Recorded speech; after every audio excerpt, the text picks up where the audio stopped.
Hello. Hello.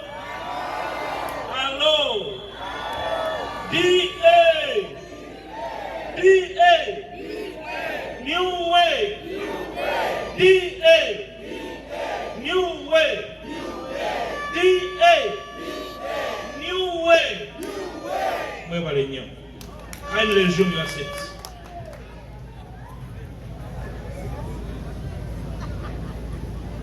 To you, fellow countrymen and women, gathered this afternoon, today, a very special day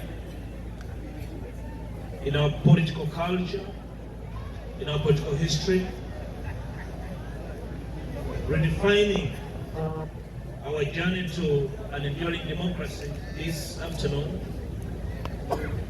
It's my sincere pleasure and honor to welcome you and appreciate you for turning up in these huge numbers, albeit on short notice. Very welcome all of you, countrymen and women.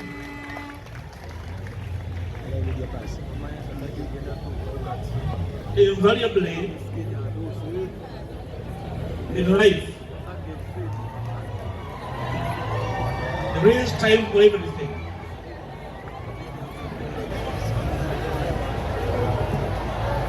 Then I will resume with my communication.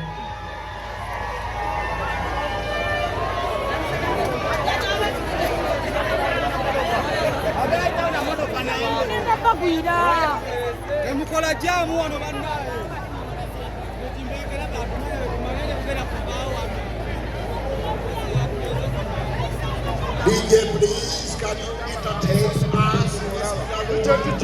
Great.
Join us, to join every one of us, to join the struggling Ugandans into that common call that we are not going to make that mistake again.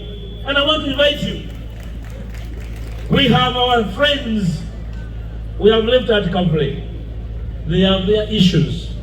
We have Uganda to save. They will save themselves and we shall save them, they will save themselves. Aganda bafabo sagana bafuula nsonga balina ebizibu bingi Dr. Banange abyogeddeko. Ebizibu ebibajjudde ebibeetoolodde toli asobola kubuuza kibuuzo, tokkirizibwa kulowooza, tokkirizibwa kufaanana nti olina amagezi, kyabulabe nnyo. Olina kulaga nti otambuza mutwe amagulu ge gali waggulu. Ebyo ebizibu bibamala. And I don't want to make them a subject of this, our struggle. They also need liberation because they have nowhere to go. They have eyes and legs and arms. They have no reason to use them. They are content. Kyembadde nnina okukola nkikoze. Obwongo bwange mbuwaddeyo. Amaanyi nga waddeyo ne bino binfuukira ekizibu. Lwaki ayogera nnyo oluzungu? Lwaki apulaninga nnyo? Lwaki alowooza nnyo? I am here to apologize to my brothers that I never gave myself that brain to think. God gave it to me and I have to use it for the benefit of common good. And therefore, they should never be the subject of our struggle, because they also need to be liberated.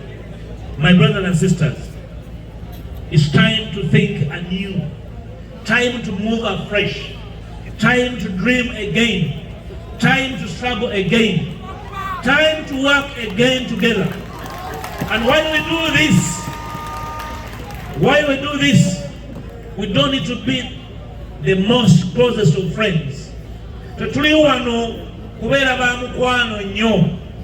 Tulina obasseruganda nga bannayuganda. Tulina obwanyinoomu ng'abantu abalina ebirooto ebimu. Tulina obasseruganda ng'abantu abagenda mu lugendo olumu. Ekyo kitumala. Omukwano tujja gunoonya nga tumaze okutegeera nti obukulu bwa byonna kununula ggwanga. Therefore, tujja kukola n'abantu bonna nga si mikwano gyaffe, naye nga tugenda olugendo luki? Tetugenda kuggala luggi lwonna, tugenda kukonkona ne ku nzigi ze tulowooza nti z'abalabe baffe. We shall knock on the doors of our enemies for the sake of this country. We shall speak to the people who ought to have spoken to for the sake of our alma mater, for the sake of our children. Tujja kugenda n'abantu betolowooza nti balowooza kitono, n'abo abakufu, n'abanyiivu ennyo, n'abasanyufu ennyo. Abantu abo ab'emirundi ena ab'obulabe bemumanyi obulungi, abanyiivu ennyo n'abasanyufu ennyo, abayala ennyo n'abakufu ennyo. We shall look for them, speak to them, and ask them that we have one job to do to save this country from going down the abyss.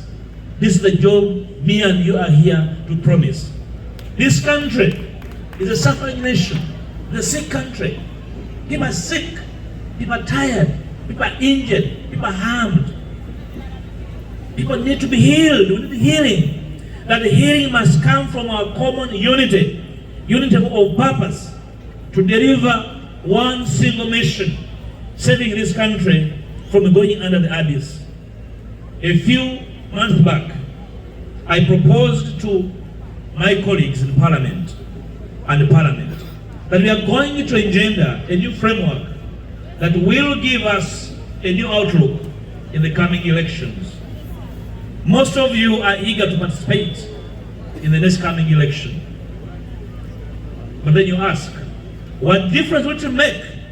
What kind of difference will happen if we woke up today to participate in an election that makes no difference, to simply partake of a ritual that will not change the history of this country?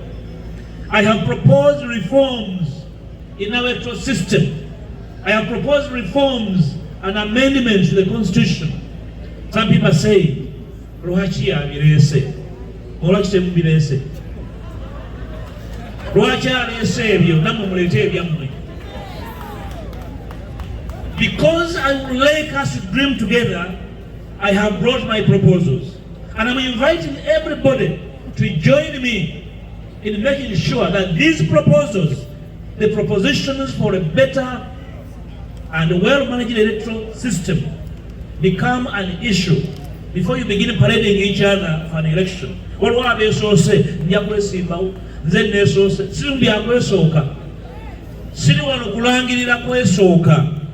I'm here initially to invite you to fight for a free and fair electoral process.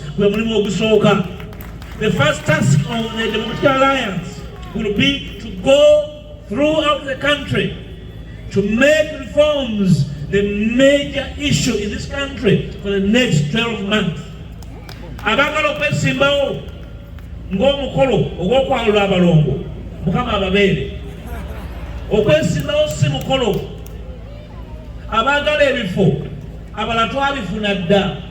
Tolina ky'oganyula mu kifo nga banno bali bubi. We must make it better and fair for everyone to compete and win. That's the job. The members of the BIBI bloc and my leader team and the rest of us, that is the job. We should cease seeing each other from a small mirror. We are going to put a big mirror in front of this country so that everyone can see themselves in that mirror. edabirwamu ennene mu maaso g'Abannayuganda. Buli omu ng'alengeramu okutuukwe, eriiso lye oba enviiri ze. This is a big country. It's a wealthy country. Si kyalo kya muntu omuntu asolozeemu obusuulu. We want to redefine our politics. I can see lots of younger people here who have dreams and aspirations. This alliance is your dream, is your home. Abavubuka abato abakyalina ebirooto nga tolina mbuzi nate zakutwalira bakatonda bakulaba ebyobufuzi. This is your platform. Munaawongayo ki? Wali abawongayo enkoko, wali abawongayo ente, muli abatwala amatooke, muli abatwala ensawo z'omuceere n'ebitereke ebirimu ebinyooka. Kakati mwe munaabijjawa? We must give a fair platform to all the younger people that have capacity, that have strength, that have courage to be part of the struggle for a new Uganda. This alliance is a new epoch we want to usher in. Let me speak about something that has been in the media, public media, and seemingly controversial. My senior brothers, the Honorable Michael Sendemabike, please rise. My senior comrade and brother, Samuel Mugabe, and my young brother, Henry Roa, who are the MC hitherto. They have been spoken of as inconsistent. They have been spoken of as unreliable. Who of you is consistent? Who of you is reliable? Who of you knows their next day? These people, for me, epitomize our common struggle. We have been struggling and trying hard. We are in such a bad road. That's why you are here, because they have been struggling. They're working so hard. They are not saints, neither am I one. I wake up every day and I make 100 decisions, but 20 of them are wrong decisions. I wake up every day to be better. They have been struggling. They need our common support to carry on the struggle. Abali ababalenga ne mugamba lwaki mabika akola nnyo, lwaki Lubega yakunga abantu, ababa yabasibidde mu nnyumba b'okunga. Come and we work. Please come and work. We have a big problem in the house. We have a big problem in this country that require our common effort, our common capacity, our different energies, our various efforts and energies and skills. They have done their part. Ajjanjaba omulwadde bw'obanga olowooza nti basobola kukulemberamu, baakuyisa okwabya olumbe, muleete omusika abaddira ebigere. What are in Musika? Respect them. When they have challenges like all of us, we shall speak to these challenges like mature people. Tujja kwogera ku nsonga ezikwatako. Ensonga ya Uganda nene nnyo. Nene nnyo okusinga Mabike, okusinga Lubega Mukago, oba Lubuga. Nene okusinga nze. I'm only a humble servant of the struggles of our people. Sinze nannyini ensonga eno. Ensonga y'abantu baffe. That's why